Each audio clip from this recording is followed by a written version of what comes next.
Hello everyone and welcome to SwitchUp as we once again have a look at some of the games coming out on the Nintendo Switch in this upcoming week. A big thank you to Skillshare for sponsoring this video. We'll be looking at games that are releasing from the 22nd of August up to the 28th, and to be fair, this looks like one of the most interesting weeks we've had in a good while. Now, not every game featured will be to everyone's tastes, and that's fair enough, so there may still be nothing for some people, but in terms of the potential quality of some of these games, based on first impressions of trailers of course, or snippets of information that we've heard about, I dare say a few people will be quite excited for some of these games coming. Okay, without further ado then, let's dive in.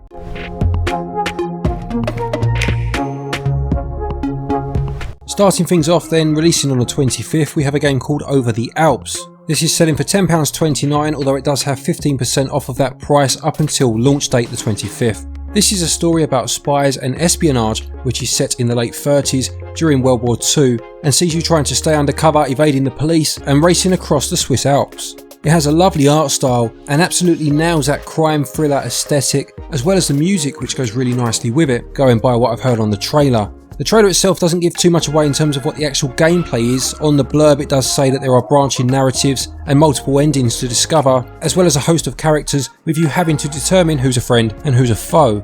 You'll choose your own route across a map, travelling to real life locations, and as I said, trying to avoid the Swiss police. As I said, without knowing too much about the actual gameplay itself, the trailer certainly does its job and does just enough to intrigue you.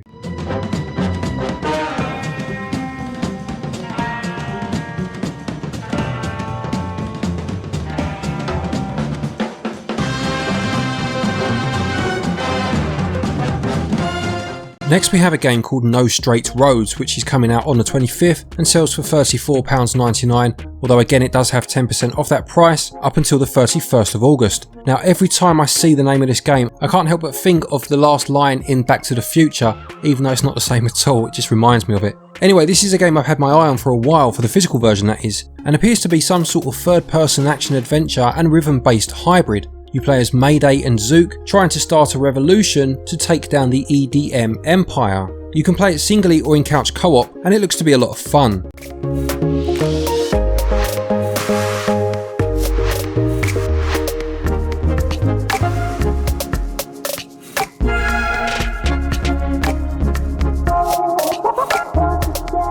A big thank you to Skillshare for sponsoring this video.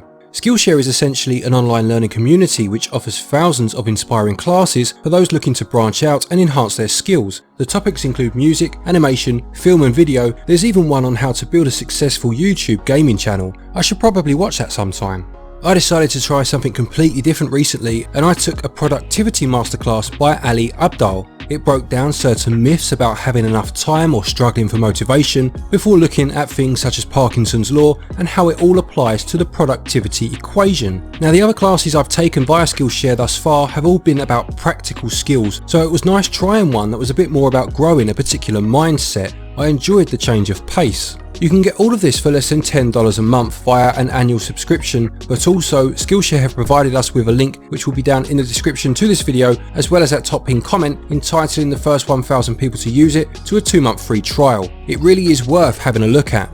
Lovely, right now back to the list. Coming out on the 26th we have Jets and Guns 2. This sells for £11.69, although it does have 20% off that price up until the 7th of September. This is a shoot 'em up that came out elsewhere back in 2018, and whilst I haven't played this particular one, I have played the first one, which is also on the Switch and is an incredibly good game. A very underrated shooter in fact. Now the first one sells for about £5.30, so this one is about double the price, so I don't know how much more it does to be worth that increase, but in terms of the quality, if it's anything like the first game, then I'm sure it'll be a fantastic time.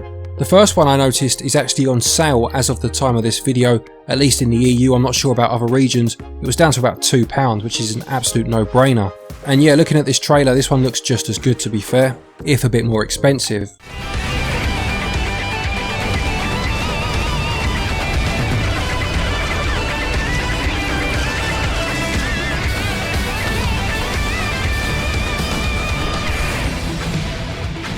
And then on the 27th you have Final Fantasy Crystal Chronicles Remastered Edition. Now this particular Final Fantasy game came out early 2000s, 2003 I believe it was, on the GameCube, and is an ARPG which follows a young group known as the Crystal Caravans as they embark on an epic journey to search for myrrh, a precious and rare liquid needed to cleanse and maintain a crystal protecting their world. Now when it comes to the Final Fantasy series, I've only really played the earlier ones, the ones on the NES or the Super Nintendo. I never really moved along with the series when it went into 3D, so I haven't played this particular game. In terms of enhancements for this new version though, you can enlist friends to your caravan via online play. It features new areas inside dungeons that were not in the original version and has improved 3D graphics as well as English voiceover for the first time. Also releasing on the 27th, a game that featured in the Indie World presentation the other day, this is Struggling and it sells for £11.99. This is one of those co-op games where you need to work together in order to get your creature or your character to move, with each person controlling one of this character's arms. It's going to be all about communication if you're going to get anywhere in this game, which generally means screaming at the person sitting on the couch next to you. It says you need to scream. No, it doesn't say you need to scream. It says you need to crawl, swing, clamber and slide to victory, manipulating each arm independently, latching onto anything that you see in order to get across various stage hazards, and everything is done via a physics-based engine. It has an interesting hand-drawn art style and sells for £11.99 and may be a good laugh in 2-player. And next, releasing on the 28th, you have Nexumon Extinction. This is a monster catching game, I'm going to assume very much like Pokemon, going by what I've just seen, and sees you having to choose your first Nexomon and going out to start your life as a tamer, not a trainer.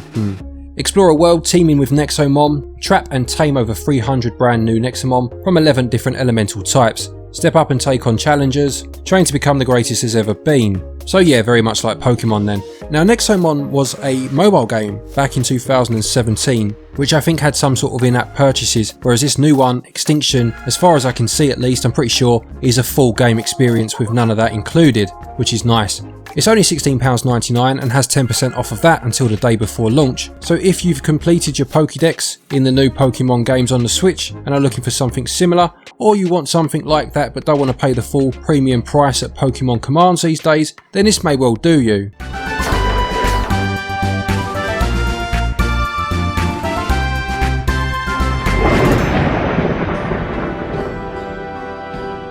And then we have Windbound, which is coming out on the 28th and sells for £24.99. This is a game we'll almost certainly be reviewing next week, and is a survival game which sees you shipwrecked on an uncharted island, having to explore, adapt and navigate the land as you try to stay alive. You play as Kara, a warrior, caught up in a fierce storm and set adrift from your tribe. You wash up on the shores of the Forbidden Islands and will need to use the resources available to you on that island to try and craft tools and weapons and keep yourself alive. The game has an absolutely beautiful low poly art style, and if it lives up to its potential could really be something special. Let's hope that is the case, and as I say, we will have a review of this one next week.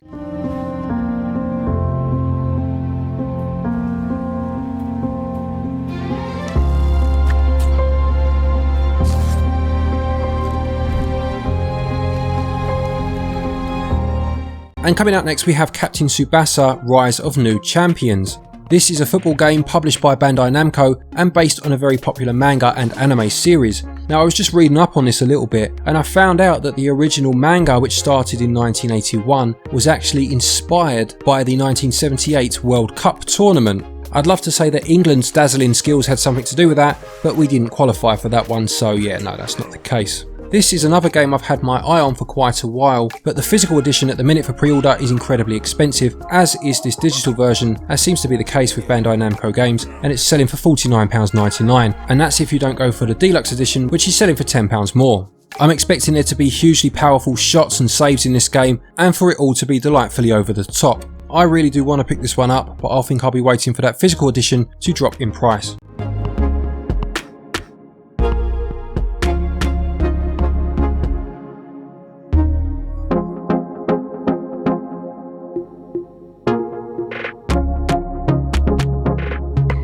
Next we have Immortal Realms Vampire Wars, which is selling for £34.99 and comes out on the 28th. This has been out for about a year elsewhere now and is a strategy game set in a dark vampire world which finds itself in turmoil. It combines empire management with turn-based combat and has a card-based element to it too. The features, it says that you will experience an enthralling story spanning across 12 meticulously crafted missions, and you play from the perspective of 4 mighty vampire lords. You will discover the bloodlines, commanding one of 3 unique vampire clans, using vampiric powers, as well as having to use strategy and tactics to command your armies. There is a sandbox mode, a skirmish mode, and the story-driven campaign mode. I think I've seen this one has got a physical release coming as well. I'm sure I've seen it on various websites. And whilst personally I think I've got enough turn-based combat games to last me for quite a while, it definitely looks interesting. We also have Jump Force coming this week, although at the time of making this video again, this one is only showing on the US store, although that may change by the time release day comes round. Now this is a crossover fighting game from characters from various manga, and I think I'm right in saying that the name Jump Force, or Jump at least, comes from the name of the anthology comic that a lot of these characters were in, and the game was made to celebrate the comic's 50th anniversary when it came out on other consoles last year. I'm not a big manga or anime person, but just having watched the trailer, I've seen a few that I would recognise even so, such as Dragon Ball obviously, My Hero Academia, I've seen a couple of the characters in there, as well as One Piece. I'm sure there's many others. And whilst in theory it sounds like a fantastic idea, I have seen that it's received fairly average reviews elsewhere since its release last year. Take that as you will. If you're a fan, I'm sure you'll still get a lot of enjoyment out of it, or perhaps if you've played it, you can tell me if it is a good game or not. And finally, another game that I've had half an eye on for a little while. This is Road to Guandong, which is selling for £20.99, although it does have 10% off of that until the 3rd of September. Now, I read up on this one a little bit a while back now, and it's set in 1990s China and sees you going on a road trip with your grandma to visit family elsewhere. From what I've heard, it's almost like half driving sim, half visual novel, where you have to keep your eye on the road, maintaining your car, as well as having conversations with your family member to drive the story along. If you do not maintain the car, you need to get it fixed, and if you run out of money doing so, it's game over. I think a lot of this game will be about taking in the beautiful sights and sounds as you go on this journey, rather than the gameplay itself.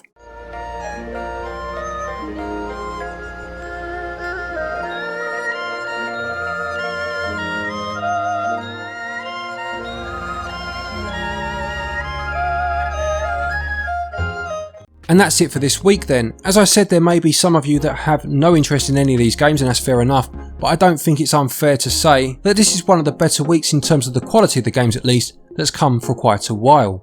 Please do let me know if you're picking any of these up. A big thank you to Skillshare for sponsoring this video. Please do check out the links in the top pinned comment and the description for a chance to get yourself 2 months free trial of their product. It also helps us out a little bit as well, which is always nice. A quick thank you to our Patreons as always for your continued support, and to each and every one of you for watching our videos. Take care, stay safe, and until next time, happy gaming.